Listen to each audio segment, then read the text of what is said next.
Hi everyone, welcome to Michelle on the Money. This is all about your money from consumer to business news in the bi-state. Let's start by taking a look at Capitol Hill. The longest government shutdown in U.S. history will likely continue. The Trump administration could be forced to jumpstart food aid programs. A federal judge says that officials must use emergency funds to restart SNAP benefits. We know that here in St. Louis, more than 50,000 residents rely on food assistance, and right now the mayor is opening up a new program to support them. So she's urging people and businesses to donate to the city's Food Insecurity Fund. It is a partnership with United Way, the St. Louis Area Food Bank, and Operation Food Search.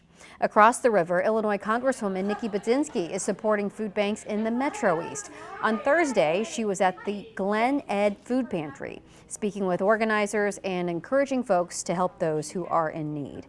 Now, several area food banks and organizations are putting together emergency food drives to help with this need. For a full list, just text the word food to 314-425-5355 and we will send you a link straight to your phone. Right now, you might be looking into healthcare options. Open enrollment is now open for the Affordable Care Act, and you may have noticed that premiums are going up. More than 24 million people are expecting higher premiums. Costs are expected to go up by more than 26%, and open enrollment goes now through mid-January.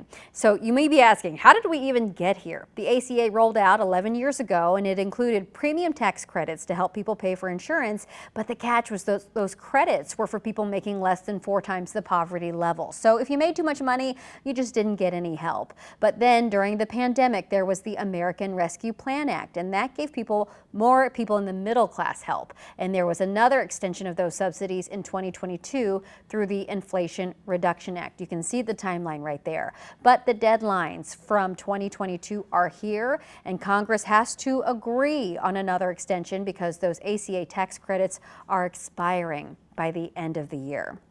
The shutdown is also having an impact on airports all across the country as the FAA struggles to keep them staffed. And as of Friday, the agency is cutting flights at a dozen airports, dozens of airports, I should say. So here's a quick overview of those affected flights. You can find a full list right now on ksdk.com. And while Lambert International is not named on that list, other transportation companies are speaking up to help folks get to their destinations. Our Brent Solomon has more on this widespread ripple effect. With airports all across the country preparing to scale back flights due to government orders, there's no question many travelers will be looking for other options. Today I checked in with Greyhound, who made it very clear that you do have options. A company official telling me there that bus travel is always, in their words, certain during a time of unpredictability. We came out here and we spoke with some folks who are also taking Amtrak. In fact, officials tell me that Amtrak actually started seeing an influx in customers well before the government shutdown, and they say that's an indicator of people preferring rail. Their recommendation is to book early to make sure you have a guaranteed spot. All of this as everyone waits to see what will happen with air travel in the days ahead. I'm Brent Solomon, back to you. And we also have big changes at St. Louis Lambert International Airport. We know that Spirit Airlines has announced that it is discontinuing service effective January 8th. According to our partners at the St. Louis Business Journal, St. Louis is among 4 U.S. airports where the discount airline is removing all flights. The airline says that it's reducing its fleet and just focusing on stronger markets. Spirit started service at Lambert in 2021 and currently runs 3 flights to Las Vegas and Fort Lauderdale, also Orlando in Florida. Flights to Los Angeles, Phoenix, and Cancun were cut in recent years. But Southwest, we should mention, is one airline that already provides direct flights for the cities that Spirit is dropping right now. Now, at the time of this taping, Boeing union machinists continue to walk the picket line, and there is now pressure from Capitol Hill to end the 3-month-long strike. Yesterday, members of both the House and Senate Armed Services Committees sent letters to Boeing's CEO urging the company to return to the bargaining table and negotiate in good faith. Last week, Boeing rejected the union's latest counteroffer that promised multiple pay raises over 4 years. A popular restaurant on the Hill is closing. The owners of Rockstar Tacos announced their last day of business will be New Year's Eve, and they blame rising prices, uncertainty, and staffing issues. Rockstar Taco has been open at that location since 2021. You know, the economy is stalling. The Federal Reserve of St. Louis just released a new report called the Beige Book, which takes a look at our economic outlook. And I sat down with Chuck Gaskin from the Federal Reserve to talk about the region's economic health. Here's a clip. Well, we know the economy is top of mind. The Fed dropped interest rates without government data because of the government shutdown. People are worried about tariffs and spending, and everyone seems to be worried about their money. Joining us this morning is Chuck Gaskin, an economist and research officer at the St. Louis Fed. Thank you for being here. Thanks for having me. Really appreciate it. We know that the Beige Book was released a couple of weeks ago to give us an outlook of our region. Can you remind people, first of all, what is the Beige Book? I mean, by the title, you can't tell what it is. Right. So the Federal Reserve System goes out and talks to business contacts and community leaders all across the nation. And we take that information and we use it for policy purposes. And then we try to take, kind of make it anonymous and disclose to the public exactly what we're hearing about the economy and highlight the trends that we're seeing. And what are some of the trends? What are the takeaways? So with respect to the labor market, we are seeing signs that the labor market's cooling. Most businesses are telling us they're just kind of in a pause mode, waiting for some of this uncertainty to die down before they make big changes in their hiring plans. That means that there's not a big demand for labor, but also limited layoffs. But employee turnover rates are also down, so people are kind of sticking in place with their employers. Okay, so just kind of stuck. Yeah, really. just kind of, install speed is a word that we hear a lot. Okay, does that happen a lot? I mean, in a lot of ways, when you look at the data and you look at the broader picture, it puts us in a similar position to where we were back in 2019 before the pandemic. We had a really tight labor market for about 5 years. So in a lot of ways, we're something that's closer to normal, but we're also seeing kind of lower labor force growth, lower hiring. So it's just kind of stuck where it's at this point in time. So I wouldn't say that's a bad thing, but it doesn't pose good for a strong labor market outlook. Right. Definitely weaker outlook than what we'd like to see. Okay, so then what about this idea that there's a middle class recession? Is that real? Is that a real thing? You do see evidence of it. I mean, when you look at things like consumer spending, people are, the numbers in aggregate look really good. But at the same time, when you look at things like credit card delinquency rates, they're up pretty significantly.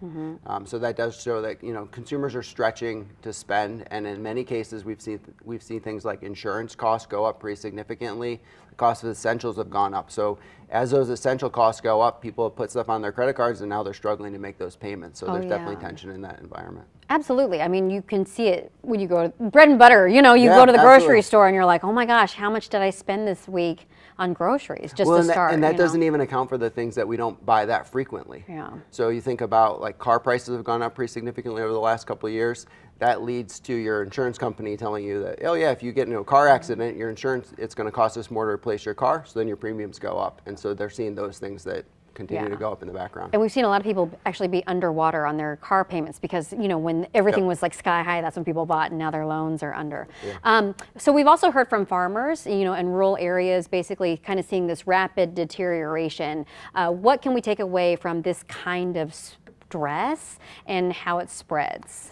Yeah, so the ag side of the economy is really weak right now. I mean, it's tenuous at best. I mean, I was in Western Tennessee just a couple weeks ago, and if you look at the fields of the soybeans, they're in rough shape. So you have, crop quality is lower than anticipated, prices are lower than anticipated, export markets have dried up. So row crop farmers are looking at a tough environment right now, and they're just trying to figure out how they can generate cash so that they can make sure they have enough to buy seed for next season, and that's a tough position to be in. Yeah, I was going to say, what are they saying other than it's tough? Like, what do they do? Yeah, very difficult. I mean, they have to work with their banks to try to get credit to be able to move forward into the next season. And I mean, we've seen this environment before in the past, and farmers are resilient and can work through it, but we are expecting, and we're hearing from many contacts that they expect the industry the number of farmers to shrink.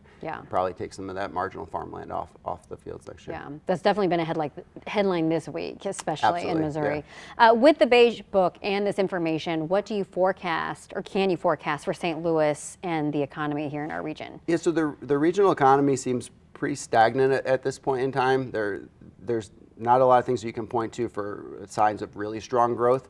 That being said, most contacts that we speak to see a continuation of current trends. And that's not necessarily a bad thing because they're just seeing kind of stagnant growth, below trend growth, less than expected, but not necessarily strong drop-offs. But there is more downside risk than upside risk in this environment.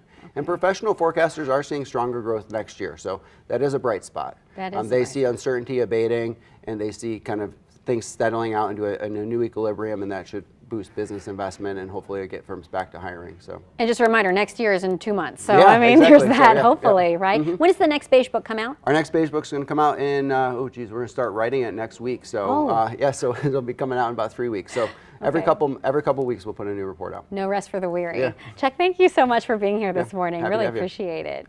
All right, well, now to some consumer and health headlines. Researchers are sounding the alarm about prolonged use of melatonin. A study revealed that patients who took melatonin had a 90% higher risk of heart failure over the next 5 years. That is compared with people with similar symptoms but who did not take melatonin. The research cannot prove a direct cause and effect between melatonin use and heart failure.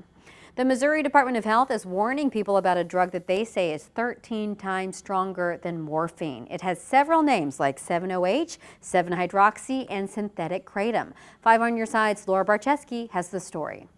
From January to September, the Missouri Department of Health says the State Poison Center received 47 reports of exposures involving kratom or 7-hydroxy. That's nearly double the number from last year. The plant kratom actually contains over 25 alkaloids, which are chemicals that interact with the human body.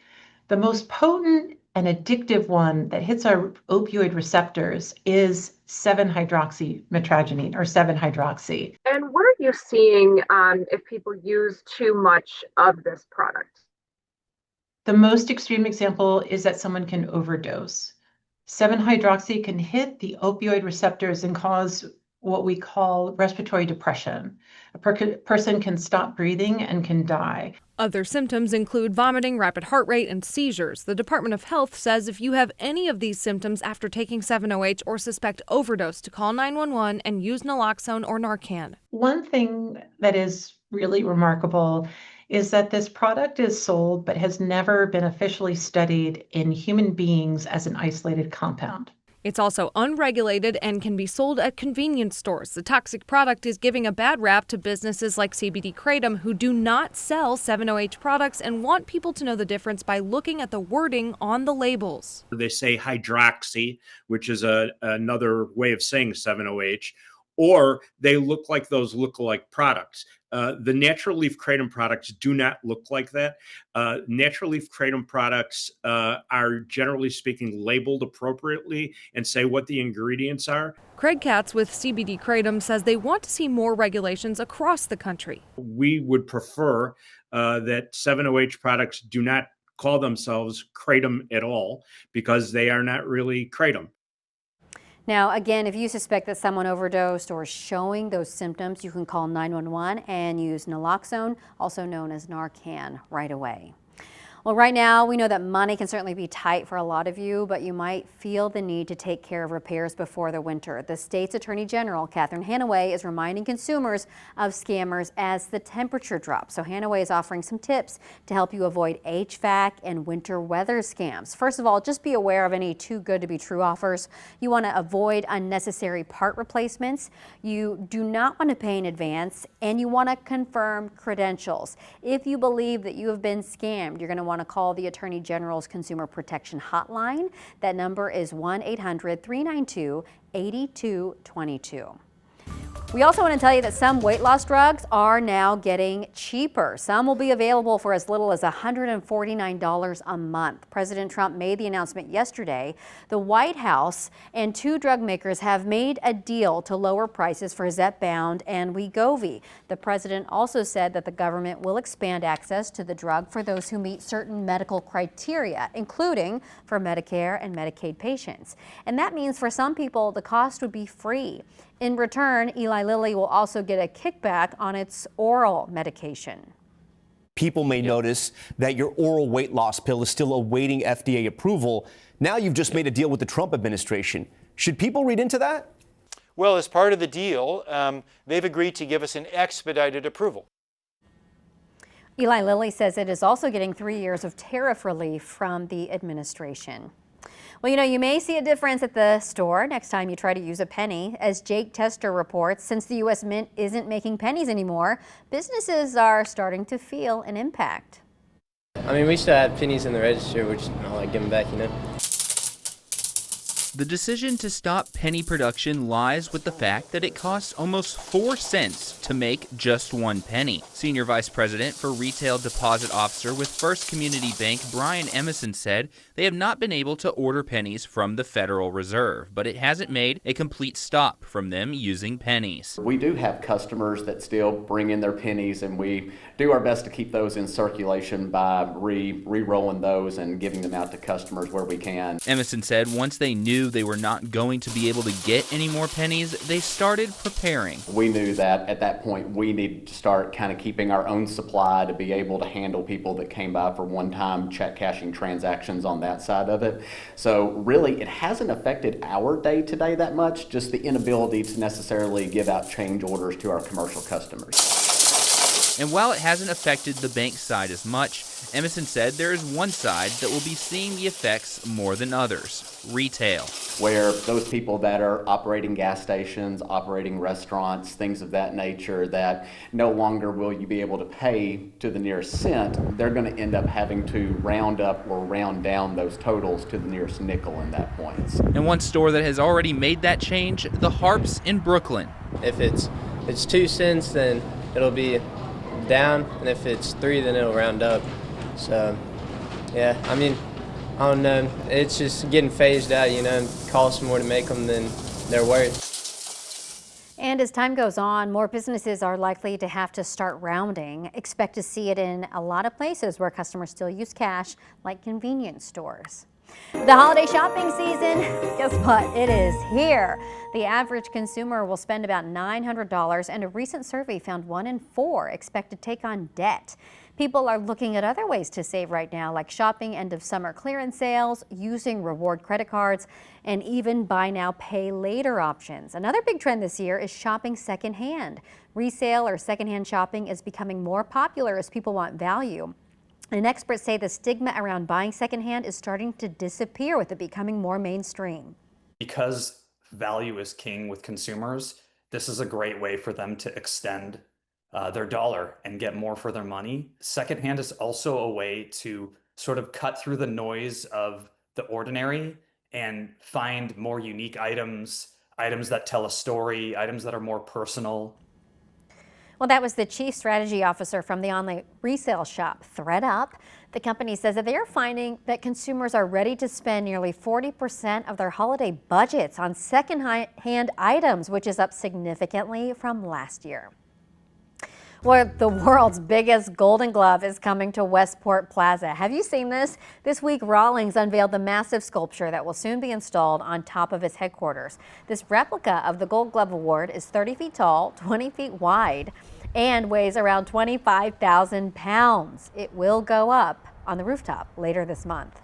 And then finally, St. John Vianney High School looks more like a Hollywood set. The crew for a new movie called Jacob Beats Up Nate started shooting this week. It is written, directed, and produced by Vianney alum Jay Lee. He is using local crew members and students as extras. Coming from St. Louis, growing up here, there's so much beautiful talent here. I've been in LA for a while, but I've always wanted to come back home to make a film. Well, we know that the St. Louis Arts Commission gave Lee a $100,000 grant to film here, and more films are starting to come to Missouri thanks to some film tax incentives. Jacob Beats Up Nate, which is a guy about facing his high school bully, is set to premiere next summer.